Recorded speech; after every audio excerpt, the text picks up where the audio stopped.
যুক্তরাষ্ট্রে ডিমের বাজারে আগুন। অতীতের সব রেকর্ড ভেঙে ডিমের বাজার মূল্য এখন সর্বোচ্চ।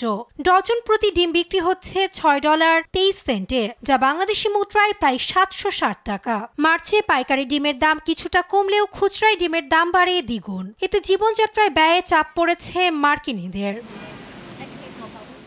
জানুয়ারি ও ফেব্রুয়ারি মাসে বার্ড ফ্লুর প্রাদুর্ভাবে ডিম সংকটে পড়ে দেশটি। সরকারি নীতিমালা অনুসারে একটি মুরগি বার্ড ফ্লুতে আক্রান্ত হলে পুরো খামারের মুরগি নিধন করতে হয়। তবে চলমান পরিস্থিতিতে এই নীতি কিছুটা শিথিল করা হয়। এরপরও দেশটিতে মার্চ মাসে প্রায় 3 কোটি মুরগি নিধন করে খামারিরা। আরাকানসাস বিশ্ববিদ্যালয়ের কৃষি অর্থনীতিবিদ জাদা থমসন বলেন, মার্চে ফ্লুর প্রাদুর্ভাব কিছুটা কমে, কিন্তু তা সত্ত্বেও বাড়েনি ডিম উৎপাদন। এমন প্রেক্ষাপটে দ্রুতই বাজার নিয়ন্ত্রণ কঠিন হবে বলছেন অর্থনীতিবিদ।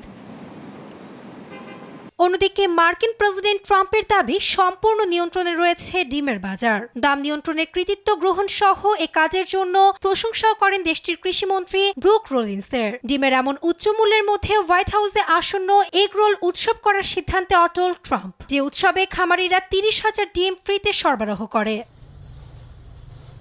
যুক্তরাষ্ট্রের কৃষি বিভাগ বলছে, মার্চের শেষের দিকে বার্ড ফ্লুর প্রাদুর্ভাব কিছুটা কম থাকলেও ডিম উৎপাদন বৃদ্ধিতে সময় লাগছে। এছাড়াও সার্বিক বিষয়টি তদন্ত করছে মার্কিন বিচার বিভাগের অ্যান্টি ট্রাস্ট বিভাগ। নিউজ ডেস্ক, দেশ টিভি।